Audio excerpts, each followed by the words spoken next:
Welcome once again. This is Jennifer and I am glad you're here. So today I have a really fast and easy technique for you, and it's a great way to get new looks from your embossing folders. Embossing folders have a great price point and can be used over and over again in many unique ways, and today is another good example of that. This works really well with any type of embossing folder, a regular embossing folder or the 3D embossing folders that give you more dimension. So use whatever you've got. Now I'm going to start by doing a bunch of examples of the technique, and at the end we'll wrap it up with lots of card examples. For this technique, you need some sort of cardstock that is shiny on one side and matte or regular cardstock on the other. So this is black glossy cardstock. I also have white glossy cardstock. You can use holographic cardstock for this. You can use like your gold and silver matte foil cardstocks, anything that has shine on one side and a white core. The way to know if it has a white core is you flip it over and it looks like regular white non-shiny cardstock on the other side. Gold and silver works great for this too, and I have links below to lots of different sources for these type of glossy papers, but I'm guessing most of you have some of these in your craft room already. So let's get started with some embossing folders and go to town doing embossing and stepping it up with this fun and easy technique. Okay, so first I have Altenew's new flower bed embossing folder. This is a beautiful 3D folder. That means it has raised areas, lowered areas, and everything in between. So you get really beautiful dimension. I will be demonstrating with my Spellbinders Platinum 6 die cut machine today, but you can use these folders with whatever machine you have. You just want to follow the instructions on the website. Let's start with white glossy cardstock. So one side of this is shiny and the other side just looks like regular white cardstock. On the side that looks like regular white, I am rubbing a baby wipe. You can use a damp cloth for this too. It just puts a little moisture into the cardstock so that it embosses better. You can definitely skip that if you want to. Then I'm putting my cardstock into the embossing folder and I have the glossy side facing up. For this machine, I just put the embossing folder onto the platform, and then I put one cutting plate on top and run it through. This will give beautiful raised dimension. And the fun part about this is I use glossy cardstock, so it kind of has a shine to the whole thing. So it almost looks like maybe a textured tile. It's really beautiful in real life. But we're going to change that up in a moment. Next, let's use the same folder but with black glossy cardstock. On the back side, where it looks like white cardstock, I used my baby wipe, just to add a little moisture to it. You can skip if you want. And you can put that into your embossing folder with the glossy side facing up and run that through. Now this is going to have more impact, right? Because it's black and super shiny. And you could leave it as is, which would really make a cool background. But again, we're going to add some color to it in a bit. But look how well the embossing folder works on that. Okay, let's use the same folder, but this time using gold foil matte cardstock. Again, this is kind of like white cardstock on the other side. Put that in my embossing folder, run it through, and this is definitely my favorite. I especially like gold and silver matte cardstocks because they're shiny but not super shiny, not like a mirror, and it gives really beautiful results when you use an embossing folder. But check all the different kind of shiny cardstocks you have. If it is white cardstock looking on the other side, you can use it for this technique. And look how beautiful that is. Now it's time to change up all of these embossed backgrounds. I like to use a sanding block for this. This is the sanding block that I use from Paper Artsy. There are several in a pack and they're inexpensive. And these are tools you can use over and over, and I use them in many ways in my craft room. You've seen them before in my videos.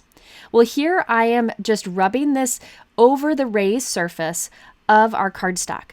The more pressure you put down, the more intense our technique will be. The less pressure you put down, the more subtle our technique will be. I'm doing pretty much like a kind of a medium pressure here. And I use my finger to kind of push down the tip of it so it kind of gets into those lower nooks and crannies a bit. So basically you're sanding the gold off of the raised area. And it kind of exposes a silvery white, which is beautiful. I use a dry cloth to wipe off everything we sanded off, and look how beautiful that is, as is. This is a great way to add more definition to the embossed area on these metallic cardstocks. In fact, I did a whole video on this, which I will link to up on the top right. But today we're going to step it up a bit. I'll set this aside for now, but we'll come back to it and add color in a bit. First, let's do the same to some of the other backgrounds I created. This one was the black glossy, and again, I am using the sanding block. If you do not have a sandy block, you could instead use any kind of sandpaper for this. Just put it like on a grip or maybe wrap it around your acrylic block so it has a flat surface and use that over the raised areas. If you get some black from the cardstock onto your sanding block, it wipes off easily. And always be sure to use a dry cloth to wipe away the little sandings, and look at how beautiful that is. You have the white outlines to really define the pattern. Again, we'll add color in a moment. And here we have our white glossy. It's hard to tell, but what's facing up is white glossy cardstock, and we're basically sanding off that glossy finish on this cardstock in all of the raised areas by using the sanding block. So now I have these three ready, and I did a few more off screen also, so you'll see lots of examples. Next, let's add some color. There are a few ways to do this, and I'll demonstrate that. Here I have the gold where we sanded off the raised areas, and I'm using a blending brush to apply a dye ink over it. That gives you a subtle look. If you want it more intense, you can go direct to paper with your ink pad, which will really put a lot of ink on those raised sanded areas. Now I chose a very light ink for that first example. I'll end up switching to a darker ink to intensify it. I wanted to show you that you could make this very subtle. The amount of color you add can be subtle, or it can be more intense. Now what happened is we used this gold cardstock that has like a gold layer on top of it, and we sanded that off, exposing that white core cardstock. And now the ink will stick to that white core cardstock, and the gold foil pretty much resists the ink. So you're going to see a lot of ink resting on those raised areas. So I'm using my cloth often to kind of rub that ink in so we don't have any big splotches of color in the gold areas. So this is not something that takes a lot of effort. I'm spending a little more time on this particular one just to experiment, to see how the different colors look, how the ink goes down when I go direct to paper versus using a blending brush. I always recommend practicing a technique before using on your card because it really eliminates a lot of the frustrations. All right, so on this one, I did some pink, some purple, some orange, and some yellow. And it's really hard to see it in the video, but those colors really stand out when you kind of tilt this in the light. If you find there are some areas that aren't picking up the ink pad color much, you can go sand more of it and then add more ink. So the more you sand, the more color will appear here. The less you sand, the more subtle the color will be. I wish you could see this in real life. It is absolutely beautiful. It looks very subtle in the video, but it does look a little more intense in person. You will see this technique make more impact with the black glossy, but the gold has this beautiful look to it also. All right, so let's do the black glossy version. We already did the sanding on this, and this time I'm just going direct paper with different colors of blue and green ink pads. I do recommend a dye ink for this over a pigment ink, as it works better on the glossy surface in allowing the ink to just really sit on the white areas. So you could use a blending brush here, but there's really no need to because the ink will grab to the white and you won't see it on the black anyways. Regardless, I do recommend taking a dry cloth to buff off all the excess ink from the glossy surface. And here are the results of this. Look at how the definition of the pattern really stands out with those colors against the black. Okay, now let's do the white glossy. So this is the white glossy where we did the sanding. And the cool thing about the white glossy is depending on how you apply your ink and how much ink you apply, you can get different looks. Here I used a soft color of ink, an ink blending tool, to apply some ink in some areas. The glossy cardstock will pick up some of the color, but lighter than it would if it were regular cardstock. So it'll be a lighter, softer look. I still like to go direct to paper so that the ink hits those sanded areas where the white core cardstock is showing. So with this background, what I would normally recommend is doing a soft blending of ink over it in different areas if you want, and then do a heavy amount of ink by going direct to paper to the raised areas only. Now you could do that to create a soft look like I did there in those two corners with the pink, but for my particular example, I wanted to go a little more bold and apply more color. So I'm coming in with a slightly darker pink ink here, applying that in different areas, and then I will go through and add that direct to paper also. So I ended up putting a good amount of ink on here. But what ends up happening is you have this shiny color with those raised areas that are darker. So it looks different in real life than regular cardstock because of the shine of the gloss. And it really is beautiful and a great alternative and a great way to use that glossy cardstock that we may have sitting on our shelf. Kind of hard to see here, but there is that shine overall to the piece, which is really unique and beautiful. Okay, let's do this technique with some different embossing folders just to demonstrate that you can use this with pretty much any design. Now this one off screen, I used the embossing folder with gold cardstock and I sanded the surface. Now I'm applying ink to it. I'm using a pink ink and a blending brush to really just apply ink over the flower portion itself and then going direct to paper to really make the edges stand out more. Then I'll use a smaller blending brush to apply green just to the raised leaf areas. So you can be selective about where you apply different inks. It may be easier to use smaller ink cubes to get into smaller areas for direct to paper, but really you could do the ink application with just a regular ink pad and any kind of inking tool. I really love how this technique gives a little color tint to the gold. It's so beautiful in real life. Okay, the next embossing folder I'm using is another floral, but this time I'm doing all the same color over it, and you can see how fast this technique can be. I have already off screen used this on silver cardstock and done the sanding over the raised area. Now I'm coming in with a turquoise ink, and I was going to use my blending brush at first, but I decided to instead rub the ink directly onto the raised area and then use the blending brush to kind of smooth it and blend it out. This gives fast results that are just beautiful in real life. Now let's do this with some geometric kind of embossing folders. This new Checkered Diamonds folder is fantastic and a great example, especially with the black glossy. So off screen, I used the folder on black glossy cardstock. I did the sanding over the raised area, and now I'm going direct to paper with a light aqua color. That just puts a little bit of a aqua tint onto all of that white that is exposed. Then I'm using a small blending brush from Altenew to apply different bold colors of blues and greens into different areas. So you can be very selective about what colors you add to different areas, especially when you do this black glossy technique, because the contrast is so high, you can really see those colors pop. It is such a fun and fast technique and gives a really unique look in the end.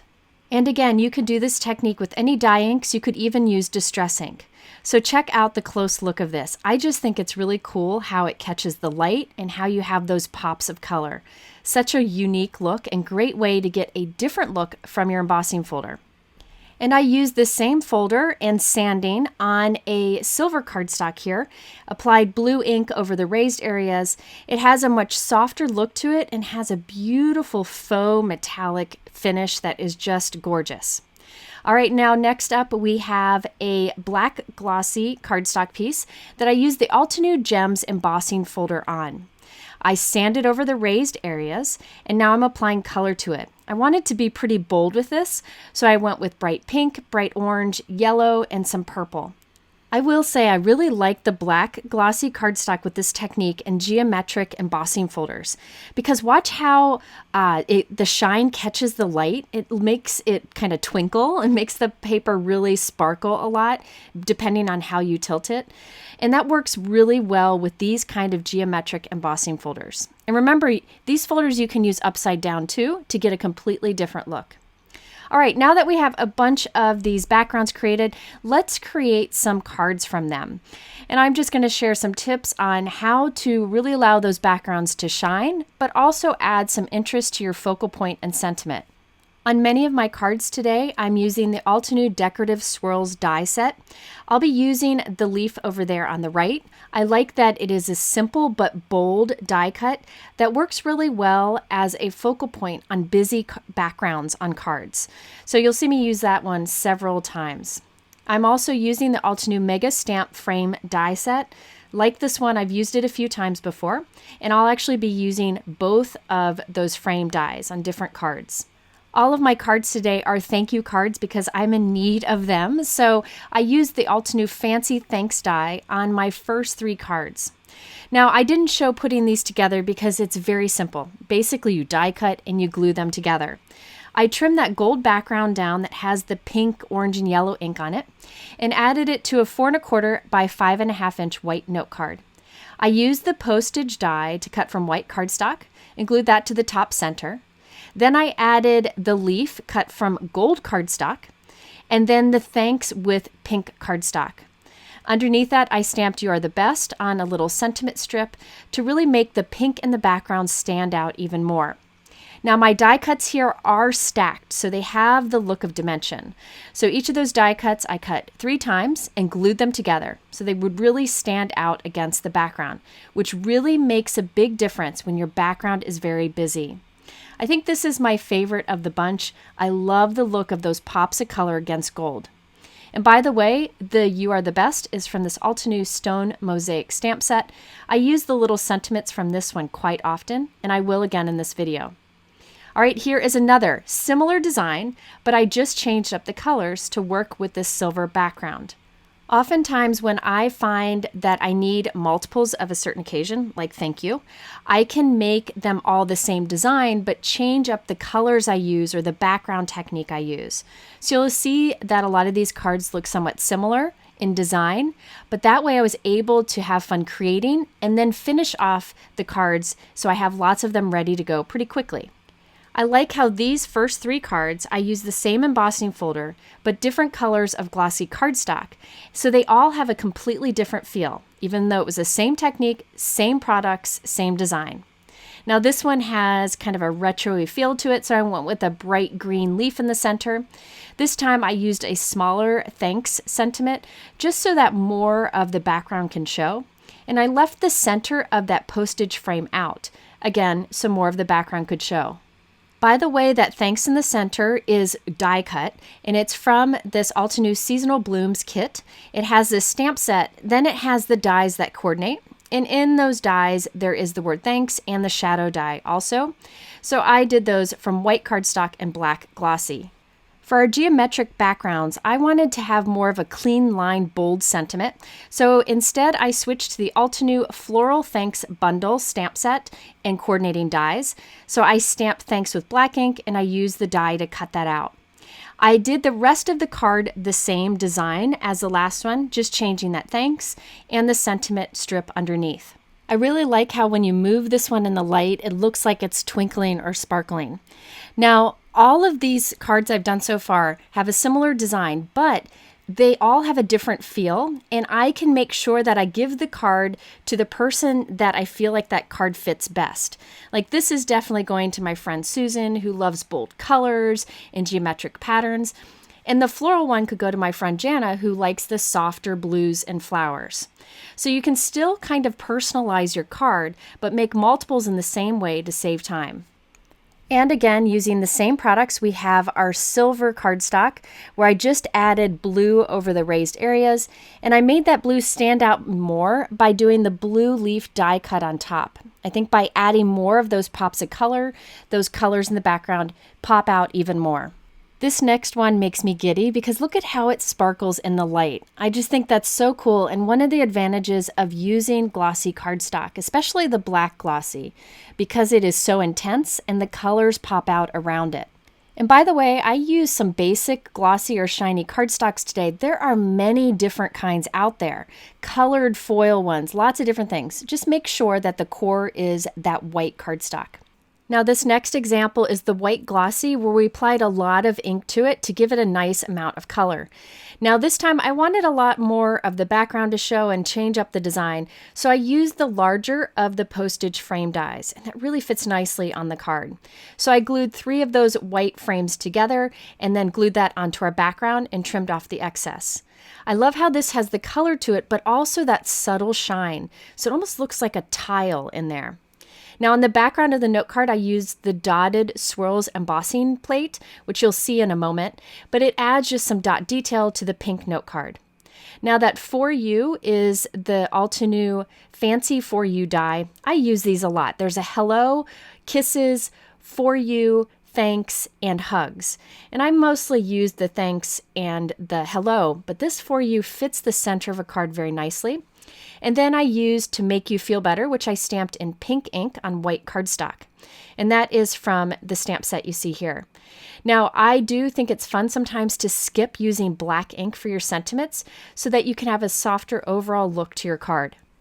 Now for this one, I wanted a lot of that flower cluster with the blue on the edges to show, so I moved my thanks sentiment down a little bit so that whole top area would be showing.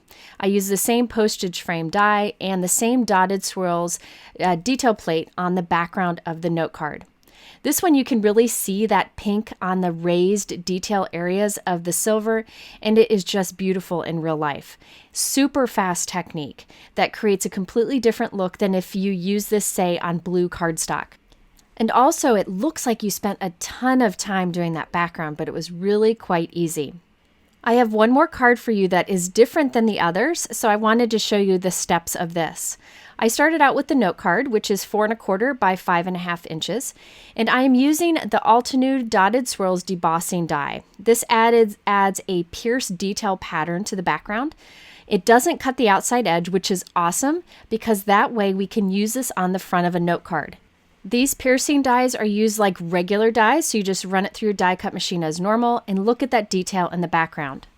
Now for this background, I thought it'd be fun to cut the flower out. And this is a pretty easy one to cut out. You just cut right along the outside edge of the embossed area.